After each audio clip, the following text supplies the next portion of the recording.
As some of you know, I am teaching an online course over the next few months that we call Reintroduction to Judaism, a chance for participants to refresh their knowledge and understanding of Jewish history, tradition, and beliefs. This past Tuesday, I taught about Jewish theology.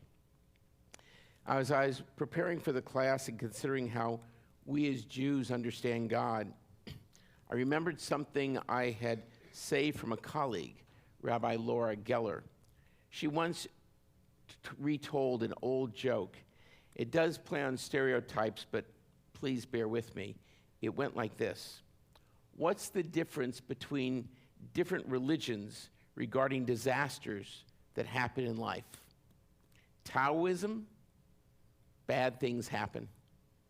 Buddhism, if bad things happen, it isn't really bad. Hinduism, this bad thing happened before. Yeah, I think they were kind of cute. Islam, if bad things happen, it's the will of Allah. Protestantism, let bad things happen to someone else. Catholicism, if bad things happen, you deserved it. Atheism, some people blame an imaginative character called God when bad things happen. Judaism, why do bad things always happen to us? What all religions, though, have in common, as this joke demonstrates, is a recognition of the truth that people experience bad things in life for which they have very little control. These are the natural disasters that happen: the tsunamis, the earthquakes, the lightning strikes, the tornadoes, the hurricanes, and yes, even devastating wildfires. These events come seemingly out of nowhere and visit their destructive forces upon us. A number of years ago, my daughter was working at one of the URJ youth summer camps. On a clear, hot summer day, lightning came out of the sky and hit one of the campers. Now, fortunately, the child survived. Unfortunately, it took years for that middle schooler to eventually recover and return to the vibrant, wonderful child he was just moments before he was struck. And whether it's a child being the victim of a lightning strike or a wildfire destroying thousands of homes, our natural reaction is to ask, why? Why would God allow such an event to happen? And that leads to the joke that Rabbi Geller told. While none of this is a joking matter, contained within the dark humor of the joke is an important truth. If we believe in a God who is omniscient, omnipotent, and omnipresent, then it is a real and painful question to ask about God.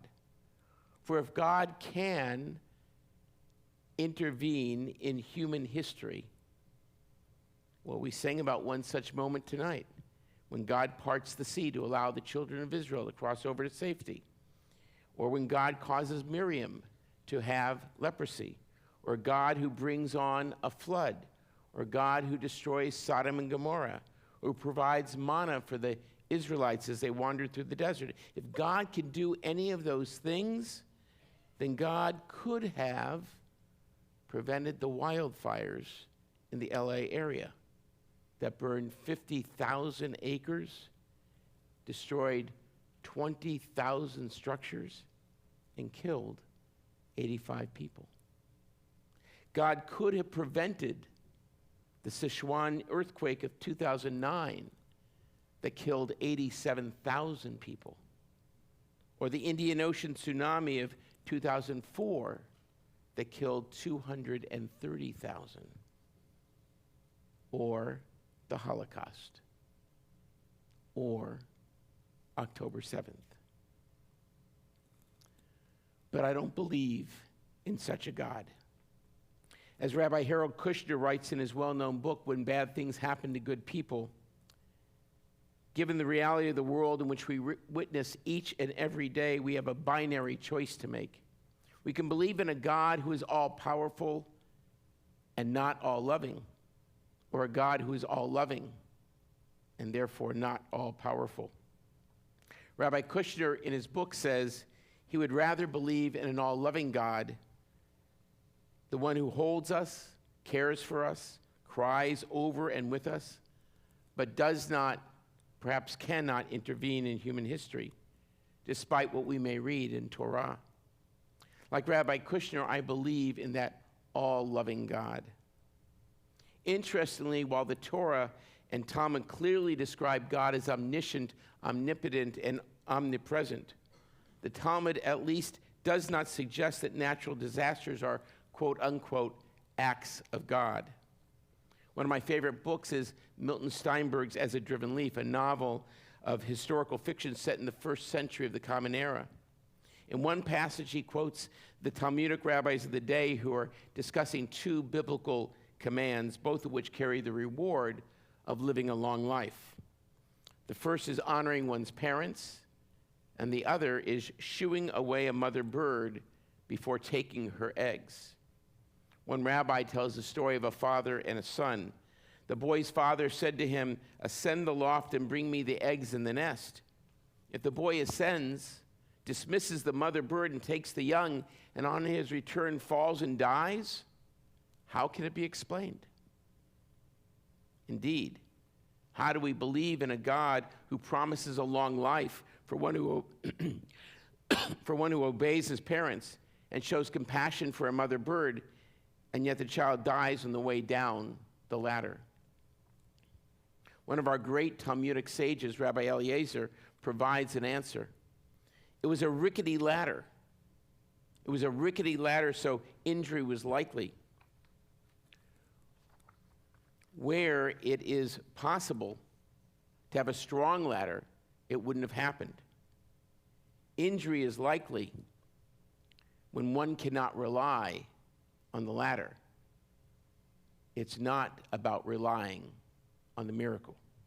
In other words, says Rabbi Eliezer, God does not intervene in the world of natural order.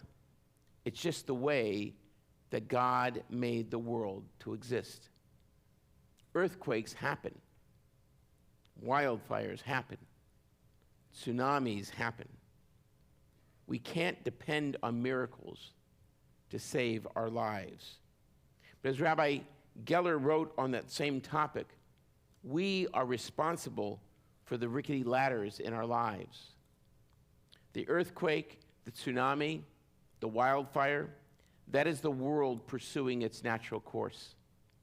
But building a nuclear plant too close to a fault line, as was done in Japan, or building homes on floodplains, as is done often in this country, or building homes that are too close to flammable landscaping, that is the rickety ladder.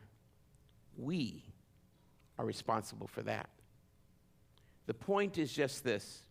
There are things for which neither God nor we are responsible. We experience the consequences of those things that happen.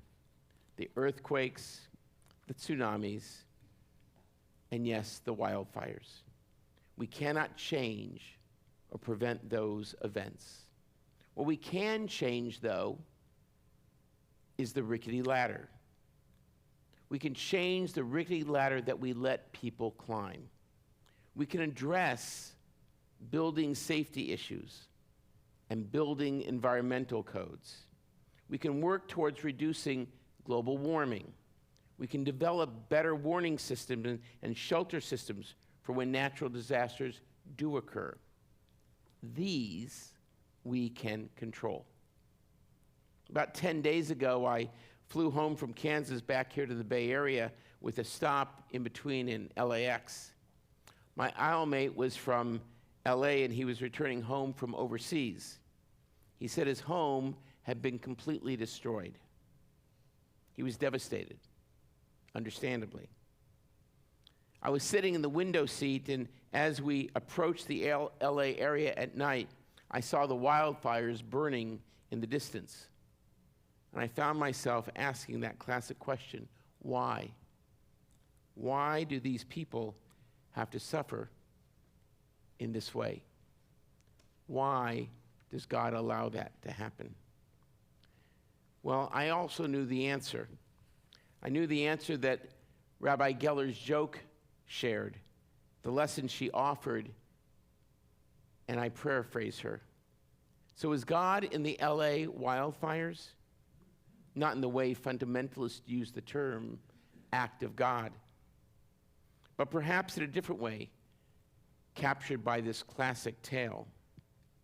A young man once came to Menachem Mendel of Kotsk and said, Rabbi, I can no longer believe in God. God does not exist. I can't believe in a God because the world is so filled with pain, suffering, ugliness, and evil. How could there be a God in such a world? There is no God. The rabbi asked quietly, why do you care? What do you mean? Why do I care? Said the young man. How could I not care? Innocent people suffer.